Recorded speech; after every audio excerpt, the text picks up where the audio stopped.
അപ്പോൾ നമുക്ക് നേരെ വീഡിയോയിലേക്ക് പോവാം.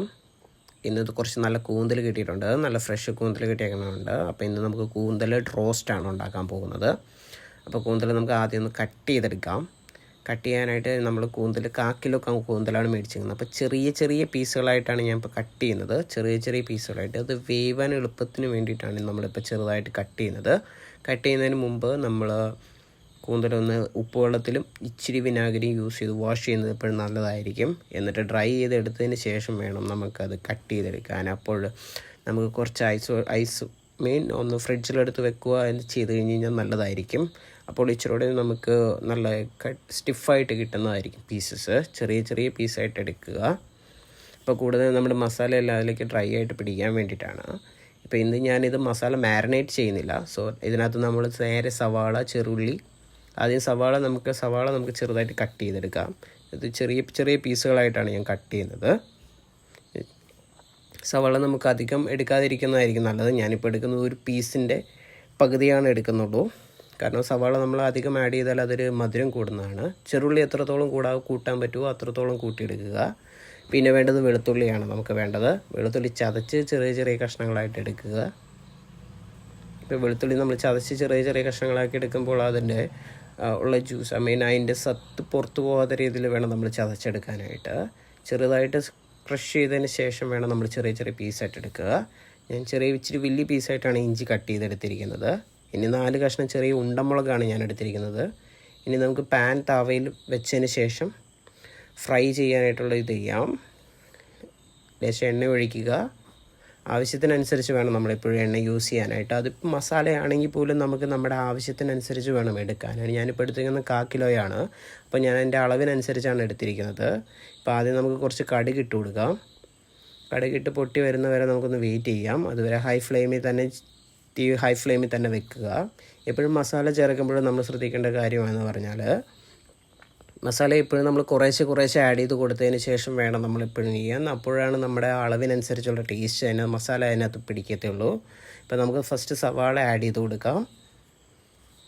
സവാള ഇട്ട് കൊടുത്ത് കഴിയുമ്പോഴാണെങ്കിൽ അതുപോലെ എല്ലാ മസാല പിടിക്കുന്ന സമയത്തും നമ്മളത് നോക്കി വേണം നമ്മൾ ആഡ് ചെയ്യാനായിട്ട്. കാരണം എപ്പോഴും ശ്രദ്ധിക്കേണ്ട കാര്യമാണ് മസാല കുറേശ്ശെ ആഡ് ചെയ്ത് കൊടുത്തിട്ട് വേണം അതിനെ കറക്റ്റായിട്ട് പിടിക്കാനായിട്ട്. എനിക്കിപ്പോൾ അതിൻ്റെ കറക്റ്റ് അളവ് അറിയാവുന്നതുകൊണ്ടാണ് ഞാനിപ്പോൾ മസാലയുടെ അളവ് ഞാൻ പറയുന്നില്ല. ഞാനിപ്പോൾ 1/4 കിലോയ്ക്ക് നമുക്ക് അതിനനുസരിച്ചുള്ള മസാലയാണ് ഞാൻ എടുക്കുന്നത്. സ്ഥിരമായി ഉണ്ടാക്കുന്നതായതുകൊണ്ട് നമുക്ക് അറിയാവുന്നതായതുകൊണ്ടാണ്. അപ്പോൾ അളവ് എപ്പോഴും നമ്മൾ കുറേശ്ശെ ഇട്ട് കൊടുത്ത് അതിൻ്റെ ടേസ്റ്റ് അനുസരിച്ച് വേണം നമ്മളെപ്പോഴും മസാല ആഡ് ചെയ്ത് കൊടുക്കാൻ. ഇനി ഇതിപ്പോൾ ഒരു യെല്ലോ കളറായ ശേഷം ഞാൻ ചെറുള്ളി കൂടെ ആഡ് ചെയ്യുകയാണ്. ചെറുള്ളി നമ്മൾ ആഡ് ചെയ്ത് ഒരു വഴന്ന് വരുന്നതിൻ്റെ കൂടെ തന്നെ അതിൻ്റെ കൂടെ തന്നെ നമുക്ക് ബാക്കിയുള്ള എല്ലാം ആഡ് ചെയ്യാം. ഇഞ്ചി വെളുത്തുള്ളി അതുപോലെ പച്ചമുളക് കൂടെ ആഡ് ചെയ്യാണ്. ഇഞ്ചി വെളുത്തുള്ളി ആഡ് ചെയ്തതിന് ശേഷം നമുക്കത് നന്നായിട്ടൊന്ന് വഴറ്റിയെടുക്കണം. ഇത് നന്നായിട്ട് വഴറ്റാൻ വേണ്ടിയിട്ട് ഫ്ലെയിം ഒന്ന് ലോയിലാക്കിയതിന് ശേഷം വഴറ്റിയെടുക്കുന്നതായിരിക്കും നല്ലത്. എപ്പോഴും ശ്രദ്ധിക്കുക, ചെറുള്ളി കൂടുതൽ എടുക്കുന്നതായിരിക്കും നല്ലത്. സവാള കൂടുതൽ എടുത്തു കഴിഞ്ഞ് കഴിഞ്ഞാൽ ചെറിയൊരു മധുര ടേസ്റ്റ് വരാൻ ചാൻസ് ഉണ്ട്. നന്നായിട്ടൊന്ന് വഴറ്റിയെടുക്കുക. അടിക്ക് പിടിക്കാതെ എപ്പോഴും നോക്കേണ്ടതാണ്. അത് ഞാൻ ഇടയ്ക്കൊന്ന് വഴറ്റി കൊടുക്കുക.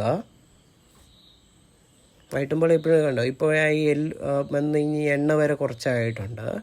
ഇനി നമുക്ക് ഇതിനകത്ത് ആഡ് ചെയ്യേണ്ടതെന്ന് പറഞ്ഞാൽ മസാലാസ് ആഡ് ചെയ്യാം. ആദ്യമായി ഞാൻ കാശ്മീരി ചില്ലി മുളകാണ് എടുക്കുന്നത്. കാശ്മീരി പൊടി ആഡ് ചെയ്യുമ്പോൾ എരിവ് കുറവായതിനാൽ നമുക്ക് എപ്പോഴും ആഡ് ചെയ്തെടുക്കാവുന്നതാണ്. നമുക്ക് ആവശ്യാനുസരണം ആഡ് ചെയ്യാം. ഞാനിപ്പോൾ ഇതിനകത്ത് 1 ടേബിൾ സ്പൂണാണ് ആഡ് ചെയ്യുന്നത്. ഇപ്പോൾ ഇച്ചിരി ലേശം മഞ്ഞൾപ്പൊടി ആഡ് ചെയ്യുന്നുണ്ട്.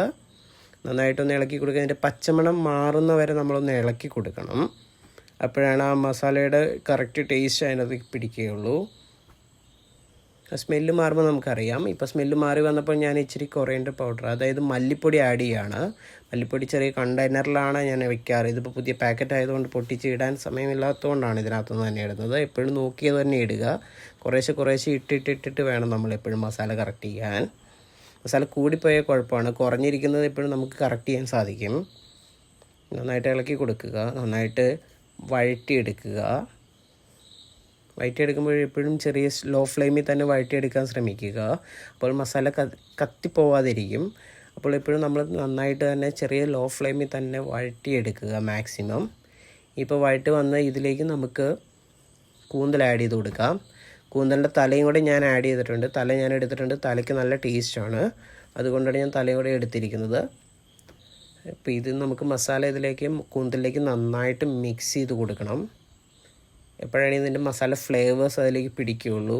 ഇത് ചെറിയ കഷ്ണങ്ങളാക്കിയായി എടുത്തിരിക്കുന്നത് കൊണ്ട് ഇത് നന്നായിട്ട് മസാല ഇതിലേക്ക് പിടിക്കുന്നതായിരിക്കും. നന്നായിട്ട് ഇളക്കി ചേർത്ത് കൊടുക്കുക.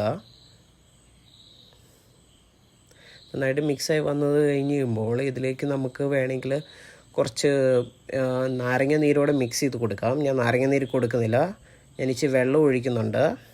ഒരു ഗ്ലാസ് വെള്ളം ഒഴിച്ചിട്ട് നന്നായിട്ടൊന്ന് മിക്സ് ചെയ്തെടുക്കുക. അപ്പോൾ മസാല ഒന്നുകൂടി ഒന്ന് റിലീസാവും. ഫ്ലേവേഴ്സ് റിലീസാവുമ്പോൾ ആ കൂന്തലിലേക്ക് കൂടുതലായിട്ട് പിടിക്കുക. ഒരുപാട് വെള്ളം ഒഴിക്കാൻ ശ്രദ്ധിക്കുക. കുറച്ച് വെള്ളം ഒഴിച്ച് ആദ്യം അത് കറക്റ്റ് ചെയ്തതിന് ശേഷം നന്നായിട്ട് ഇളക്കി പിടിപ്പിക്കുക. മൂടി വെച്ച് മൂടിയെടുക്കുക. മൂടിയെടുത്തപ്പോൾ കണ്ടോ ഇത് നന്നായിട്ട് തിളച്ച് തുടങ്ങിയിട്ടുണ്ട്. വെള്ളം പറ്റി തുടങ്ങിയപ്പോൾ ഞാനിതിലേക്ക് ക്രഷ്ഡ് പെപ്പറും കൂടെ ആഡ് ചെയ്യുന്നുണ്ട്. ക്രഷ്ഡ് പെപ്പർ ആഡ് ചെയ്യുന്നതെന്ന് വെച്ചാൽ ക്രഷ്ഡ് പെപ്പറിന് എപ്പോഴും ഫ്ലേവേഴ്സ് കൂടുതലായിരിക്കും.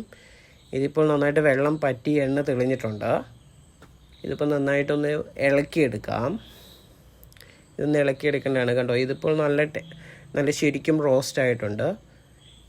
ഈ റോസ്റ്റ് നമുക്ക് നന്നായ രീതിയിൽ വേണമെങ്കിൽ ചപ്പാത്തി, പൊറോട്ട, ചോറിൻ്റെയൊക്കെ കൂടെ കഴിക്കാവുന്നതാണ്. It's very tasty. നിങ്ങളെല്ലാവരും ഒന്ന് ട്രൈ ചെയ്ത് നോക്കേണ്ടതാണ്. വേണമെങ്കിൽ നമുക്ക് ഇതിനകത്തേക്ക് തക്കാളി കൂടി ആഡ് ചെയ്ത് കൊടുക്കാം വെള്ളം തിളച്ച് വരുന്ന സമയത്ത്. അപ്പോൾ ഓക്കെ, ബൈ.